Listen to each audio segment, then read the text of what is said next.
Hello and welcome to the Tough Girl podcast, which is all about motivating and inspiring you. I'm your host, Sarah Williams.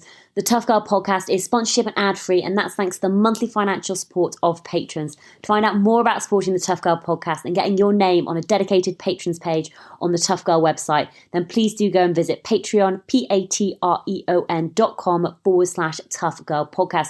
You can donate between $2 and $25 a month to help the mission to increase the amount of female role models in the media. Take action now and become one of my amazing patrons.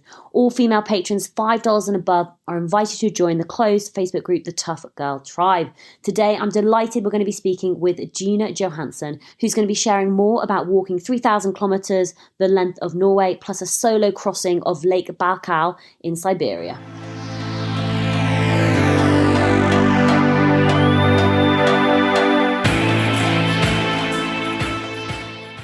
My name is Gina and I'm from Sweden, 28 years old. And today I'm living in northern Norway in a little village called Honningsvåg. It's the most northern city of Europe, the destination to North Cape. And before that, I lived 8 years in Australia and was riding racehorses before the world of adventures opened up for me. And I moved up here. I'd love to hear more about your life of growing up in Sweden. Were you outdoorsy? Did you come from a big family? What was life like for you back then? Well, I came from a sort of pretty big family with two younger brothers and a younger sister. And I grew up on a countryside on a horse farm. So we had 11 horses when I grew up.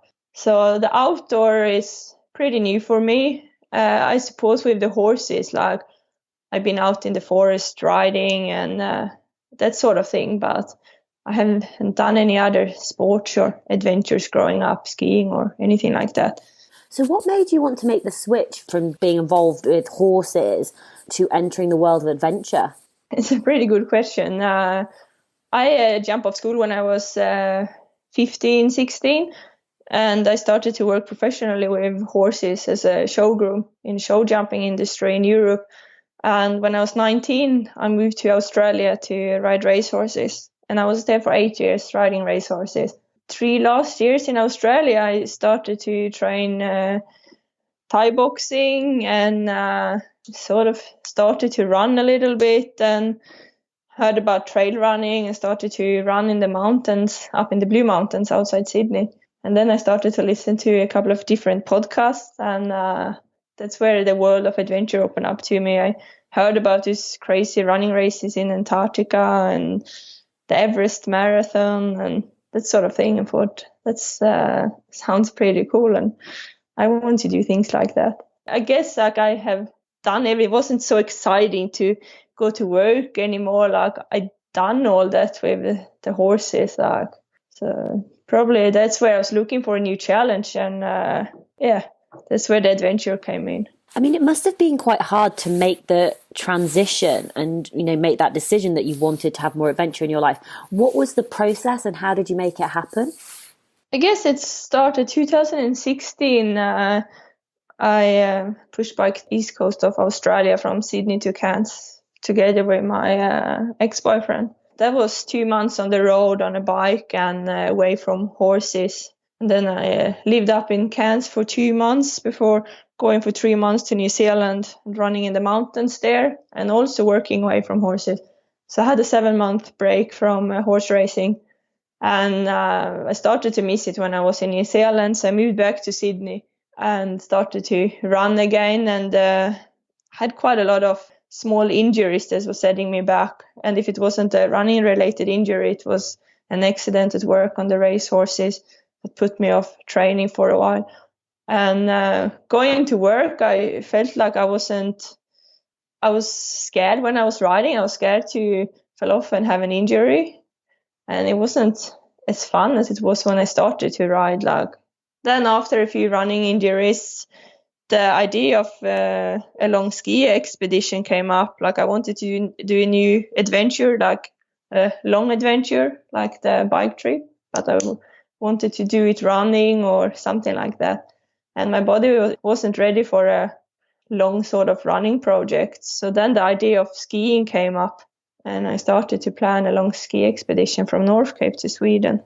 Let's just go back to your East Coast cycle from Sydney up to Cairns, so, on a push bike, carrying everything you need in your pannier bags. What was that journey like over that 2-month time period? Well, it was actually an amazing experience. Did a lot of couch surfing and warm showers, where you can stay with people that host you along the way. So met so many incredible people and cultures along the way. You got to see more of Australia in a different way as you would if you would drive up, or go by a bus as most of the backpackers do. A lot of nice beaches, a lot of warm days on the bikes, of course. But then also, you have to bike most of the time on a big highway. So I find that a bit difficult at times. If I would do another bicycle trip, I would choose another destination or, plan it different. There is no other option than going on the big highway up there. What was the biggest challenge for you while you were out cycling? Everything went pretty smooth on that trip, but did have a period where we keep getting flat tires, and before we changed tires on the bikes, and it was better. But for the first 2 weeks, I think we would just keep getting flat tires the whole time, every day. It was so frustrating. And you said that you did it with your ex-boyfriend. Did you break up after the trip? Was that one of the reasons? No, actually not. We traveled to New Zealand together and back to Sydney, and I broke up with him when I was skiing in Sweden. How was life in New Zealand? Sort of, you wanted to run in a mountain environment. What was that like? It was good. We're down in Queenstown, but I find the living there a bit difficult compared from Sydney. I was earning a lot more money working in Sydney, and in New Zealand we were sort of going plus minus. So difficult to live there and save money and have a quality life. Was it just a really expensive place to live, or you just weren't earning as much? I guess so. No, I guess so. Expensive to live, and the earning is not so good in New Zealand if you compare it to Australia. After 3 months there, we decided to go back to Australia. But the mountains were beautiful to run in. Beautiful. You started to share more about sort of the ski expedition or the ski trip that you started to plan because you couldn't, you were dealing with a bit of injury from running. You thought the ski expedition was the way to go. Tell us more about where the idea came from and how it formed. I guess it first sort of started after I cycled the east coast of Australia and traveled in New Zealand. I sort of realized that I have seen very little of my own country or Scandinavian, where I'm from. I had never been north of Stockholm in Sweden. We have beautiful mountains in Sweden as well, and of course Norway. So first I wanted to see more of my own country, and also the Sami people and the culture, reindeers and this whole thing. It's a new world for me. I seen on Instagram you follow people, and I was like, should be cool to go, wave skis and a sled and sleeping in a tent in the winter time. It looks pretty cool. So when I started to plan the expedition, I had no idea about anything. I didn't know where to start the expedition or how many kilometers is possible to travel a day, and it was a new world. So after a little bit of time on the Google, I heard about North Cape and the northernmost point of Europe. So that was a pretty good place to start a trip from. So I'm just assuming here that have you got a background in skiing? Are you quite a competent skier before you started? I had never skied before. I never skied before. It was also new to me, didn't know anything about it, what sort of skis you should wear or ski boots. When you go on slalom skis, there is, or downhill, you have one type of shoes, and when you do cross-country skis is a different type of shoes. I had no idea about anything of this. So tell us more about the challenge. So you started in North Cape. How long was it going to take you? What was the distance you were going to cover? Were you going to be self-supported? Were you doing it solo? Just give it, sort of flesh out the expedition a little bit more. Yes, from the start when I started to plan it, I was going to go from North Cape and all the down to a place called Sälen in Sweden. And the distance would have been about 2,700 kilometers. But I had a lot of delays before I started the trip. So I started almost 3 weeks later than I was supposed to because of when I arrived to Sweden, and it was equipment that didn't arrive in time, and there were bad weather at the start. So when I started, I just decided I wanted to be out for at least 2 months, so before the spring will caught me, and then I will just travel as far as I can for just 2 months. And I was going solo. I had a person join me for 4 days between Finland and Sweden. Why did you want to do this challenge? Just, to see more of the country and be out there on my own and the challenge, and wanted to do something a bit more long distance like the bike trip. Yeah. What was it like being out there on your own, doing it solo? How did you find that? There were, of course, really tough days, and they were just amazing. Like, when you've been walking for 3 days in a whiteout and you can't see anything, and it's first time you're going to navigate with a GPS, and it's difficult. It's deep snow, fresh snow. It's so heavy to drag a 65 kilo sled behind you. So you're doing like 2 kilometers per hour almost. And then when you're waking up like the third day and you open the tent and you can see the moon in one side and the sun's coming up behind the mountains on the other side, and it's just a clear, beautiful day. Like, that's just amazing. Or like the northern lights in the evenings. I had never experienced northern lights before, so that was a really wow experience. You get a lot of time to think as well, I guess, when you're walking like for 10 to 11 hours by yourself. So, yeah. What was the biggest lesson for you from doing that challenge? Everything went really smooth on the trip. A bit scary almost that I didn't have more trouble because I didn't have a lot of experience. But what I learned and what I was aware of before I started also, it's like in the winter when it's cold, temperatures was going down to -20, -25. I had -37 at my coldest day on this trip. And you can't do many mistakes, before it can cost you the life. In the summertime, of course, you can do more mistakes than in the winter time. Like, you have to be careful. You have to think like 3 times before you act. If it's a storm coming in or windy, like, you have to think. You can't just take your glove off and leave it next to you, or when you're going to set the tent up and it's bad weather, just have to be calm and think 3 times before you act. That was sort of in my head the whole time when the weather was bad. How did it change your life when you came back? Had it given you sort of an increased confidence to go out and do more adventures and challenges? Did you change your life or or what you wanted to do in the future? Yeah, I supposed to. I moved back to Finnmark and to Honningsvåg, where I started the trip after. That have obviously changed my life a lot. I was supposed to go back to Sydney after the trip, and I decided not to do that. So that was a huge change. Also, before I left in Sydney, I lived together with my ex-boyfriend in a house together with a very rich person in Australia that was involved in horse racing. And it was kind of luxury with an ocean view and gym and jacuzzi and sauna and driving a luxury car and all that sort of thing. And from 1 month later, being out on your own in the mountains and meeting Sami people and sleeping in a little cabin and not having a toilet or electricity and that sort of thing, it gets you to sort of realize it's important in life and sort of thing. I was thinking a lot about what is happiness, and like what is happiness to you? For me it's freedom. Like, it's to be able to be out in the mountains or to be around friends and family and to be able to experience things.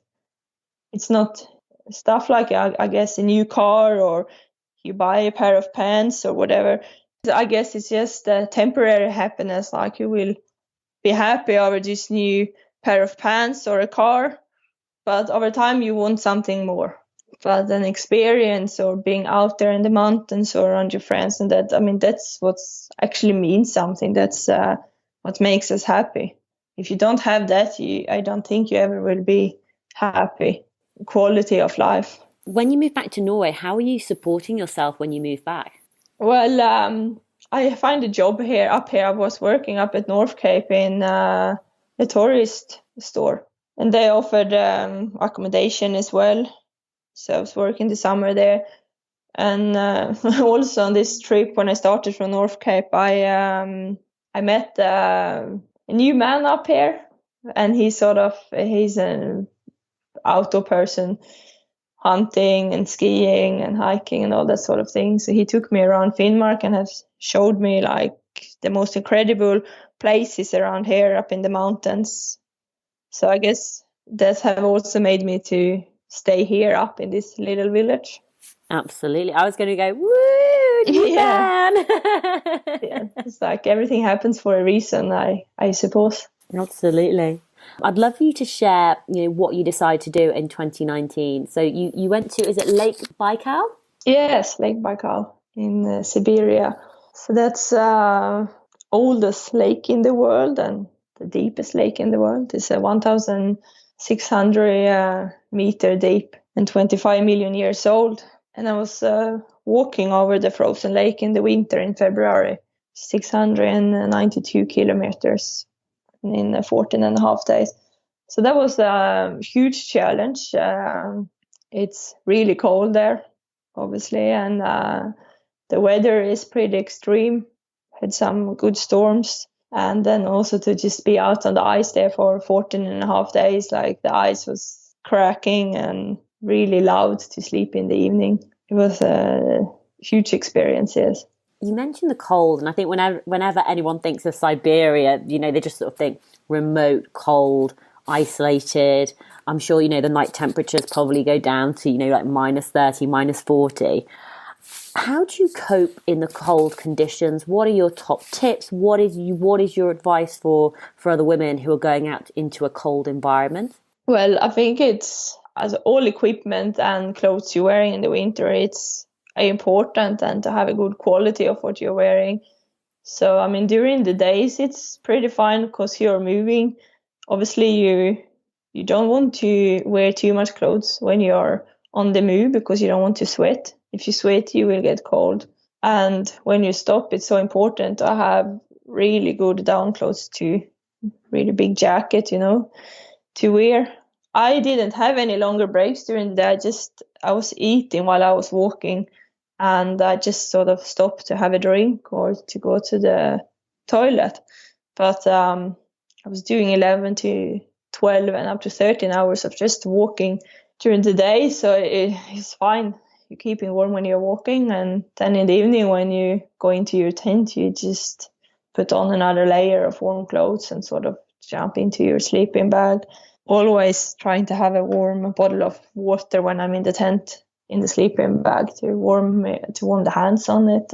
And then it's sort of, it's never comfortable in the cold, but you have to be careful with your fingers and the sort of thing for frostbite. So always be aware, if you're getting cold, you have to look after your fingers and toes.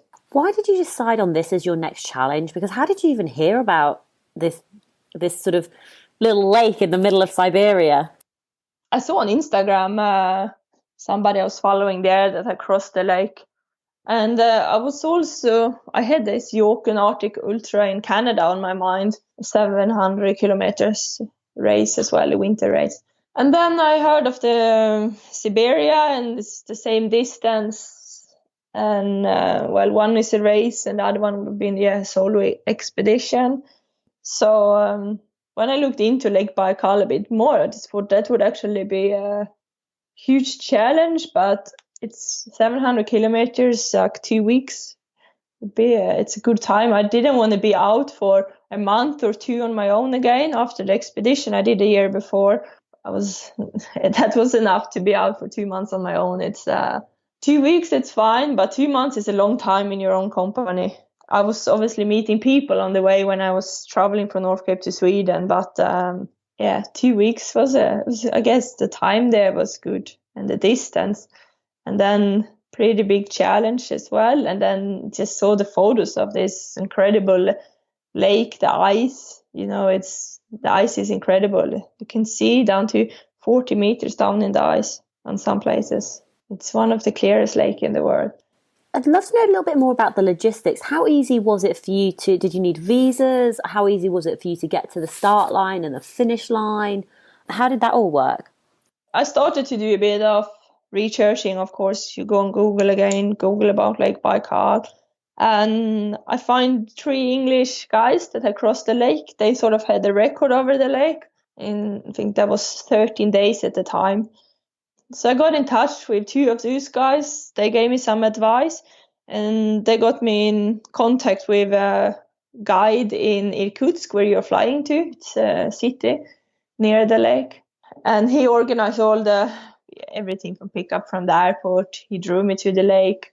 And when you get to the north end of the lake, he had organized with a person there that picked me up, took me to an accommodation there. And then you have to go for 3 days on the train back to Irkutsk, on a small little old train with no air condition.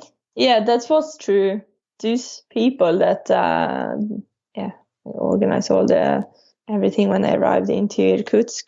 But then I was also in touch with a few other people that had been on the lake. Canadian adventurer Ray Sahab, who's one of the first person in 2010 to cross the lake by foot.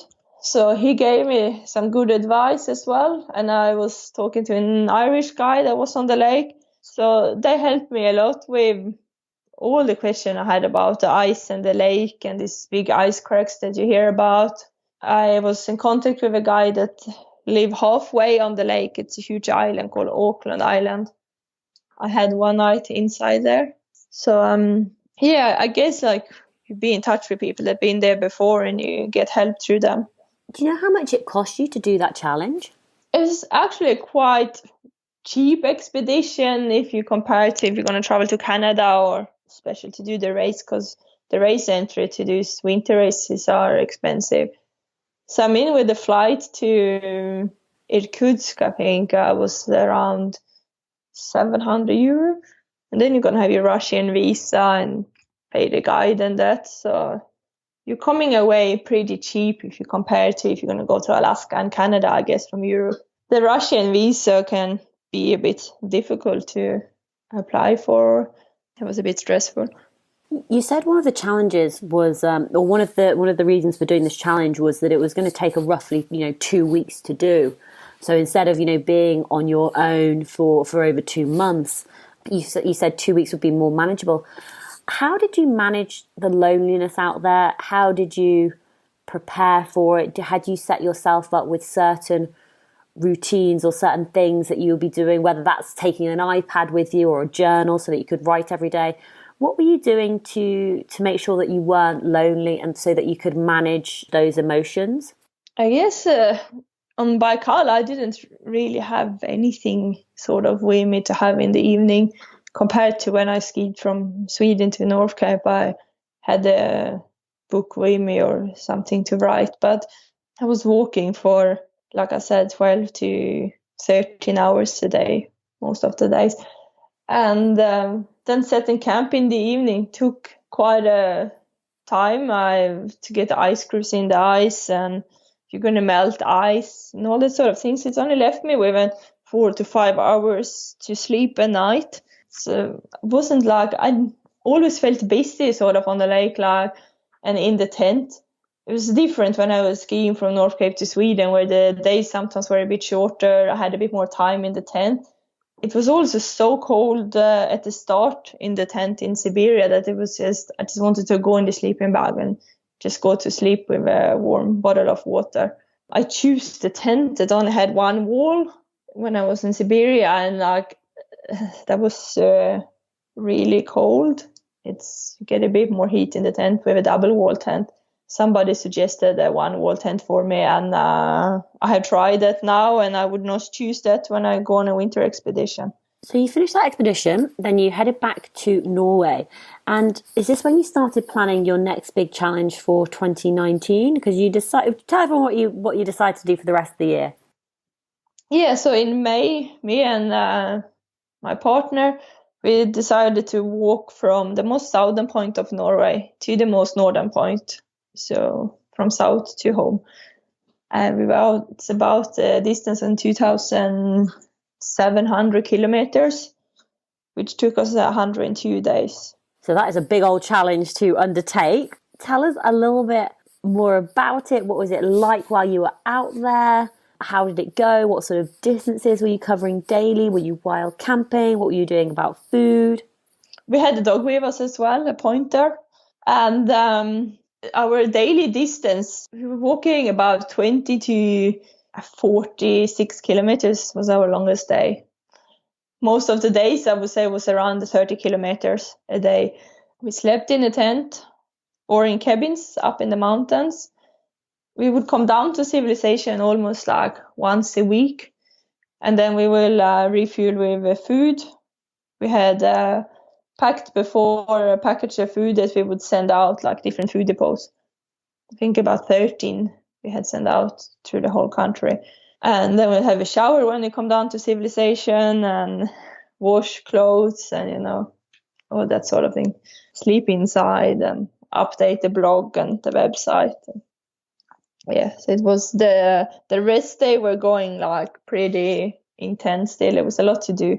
So we had also a rest day a week. And up in the mountains here in Norway, it's a lot of cabins where some are open for everybody. Some of them you can buy a key and then you can sleep in them.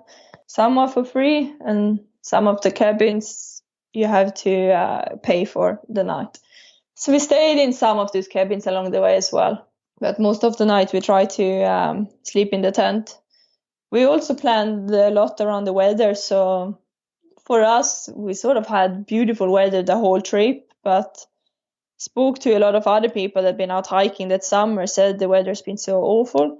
But I guess when we saw that was going to come in rain, we could walk for like 40 kilometers to reach to a cabin. And then we would just stay there over the day and walk over the night when it was nice weather.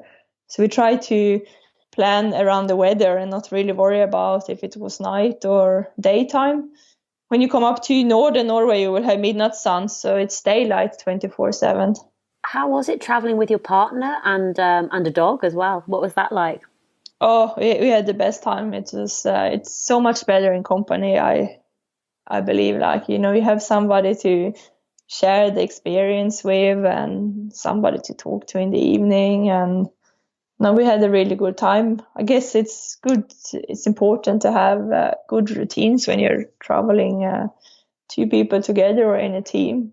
So, like you're doing the same things pretty much every day. Like when we set up the tent, he's doing his things on one side of the tent and I'm on the other side. Like it's same routines every day. In the tent, he was usually cooking the food and I was updating the blog a little bit every day. And so all this sort of things, we just had good routines on that. Yeah, no, we just had a really good time. The dog also, he adapted really well to the trip. He had never, the bags that they are wearing, the dogs, that goes over the back. He had never actually weared one before, so that was pretty new to him. So we just started with a really low weight at the start and then he could carry more and more. But no, he adapted so well and he's so easy. Like he doesn't run away, like he would stay next to you. He sleeps in like the first sort of part when you come in, so he can go in and out when he feels like. So in the morning he would go out for a pee and he would just come back in after and go back to sleep. And yeah, it's so easy to have him. So also with other animals like reindeers and that, he doesn't run after them. So he's a perfect hiking dog. What are the memories that really stand out for you? Those moments where you're like, this is why I spend time outside. This is why I love adventure. Well, I guess it's like when you get a really good sunset or a really good sunrise when you're like up on a big mountain top and you're coming up, or you have a really tough climb up and you get this amazing view. When the weather is really good and you can just sit down like outside and just have a tea and eat something, and it's warm, you're not freezing, and it's not windy, and it's just that beautiful weather. And I believe nothing can beat like a really good sunrise or a sunset, or even in the winter, when it's northern lights up on the sky, or it's a clear sky with stars. Like these sort of things is like amazing moments, I believe. What was it like after you finished? I mean, did you have adventure blues, or were you quite pleased to finish? Was it were you ready to stop walking? What happened after completing that challenge? Well, I guess we sort of was towards the end. We were looking forward to get home. We were going to move into a new house, and then we spent some time. We have a cabin not far from home where we can pick. We have this cloudberry season where still on, so we were sort of still in the outdoor when we came home. My partner had a week off work also, and then we had the weekends up in the mountains picking cloudberries, and we're out running. We were looking forward to jump in the running shoes again and go up in the mountains and run for a bit. And then grouse hunting season was starting in September. So I guess we were still spending so much time in the outdoor that we were very pleased. Maybe it would have been different if you lived in a city far from the mountains. Like we have the mountains at our backyard pretty much. Gina, where's the best place for people to find out more information out about you and to follow along with your journeys and to read previous blog posts that you've written? On my website, which is ginajohansen.com, or on my Instagram page. It's probably my Instagram page where I'm updating most of photos pretty much daily. On the website, I wrote blog when we were hiking this summer, and it's been pretty quiet since. The plan is to get out more blog posts and also some more YouTube videos as well. But everything is in a work in progress. I'd love for you to leave our listeners with final words of wisdom and advice from what you've learned over the past couple of years from doing your different challenges. Well, one of these sort of words that's in my head, or that one person told me, it's if you can be comfortable in an uncomfortable situation, then you're coming a long way. Because when you're out on these adventures, you will be uncomfortable. So if you can be comfortable in this uncomfortable situation, then you're halfway. And I think that's very important. And then also to believe 100% in what you're going to do. Because if there is if you break in you, like you're just believing 80%, you're just going to get 80%. Like you just have to believe that you can do it. It's so important. You have to see yourself reaching the finish line like the whole time. Otherwise, it's going to be something stopping you the whole time. It's, I think, very important. I agree. Gina, thank you so much for coming on the Tough Girl podcast to share more about your different challenges and adventures. Absolutely inspiring. Thank you for having me.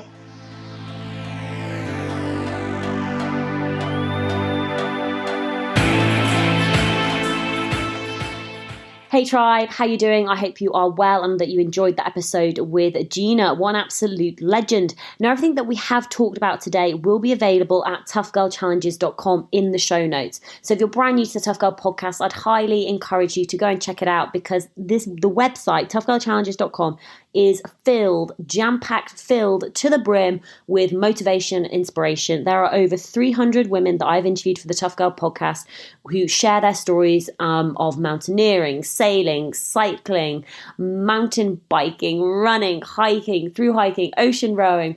There is a massive, massive spectrum, all ages, all sizes. We've had grandmothers on, we've had teenage girls on, we've had women who are divorced in their 30s who've just given birth to triplets and going on challenges. That's Anne Daniels, by the way. Go and give that episode a listen.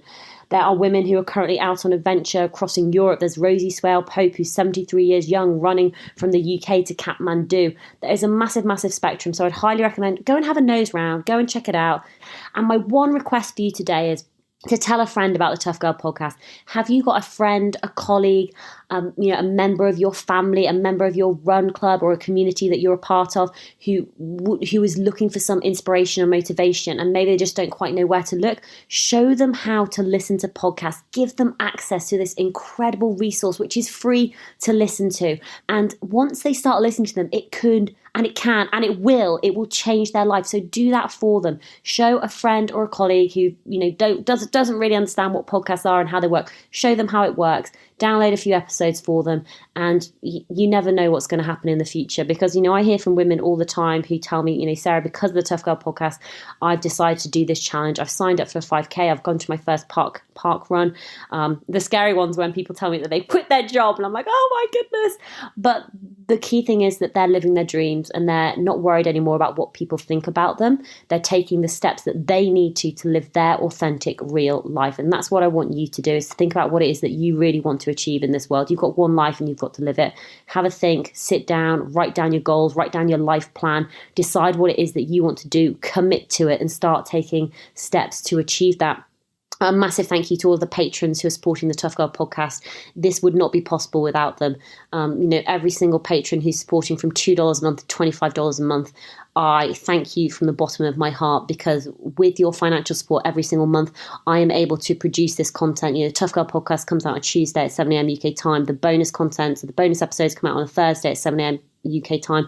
I'm working really hard to get 2 episodes a week coming out now, and I wouldn't be able to do this without you. If you'd like to support the Tough Girl podcast and the mission to increase the amount of female role models in the media, then please do go check out Patreon, patreon.com/Tough Girl podcast. $2 a month. It would be life-changing for me.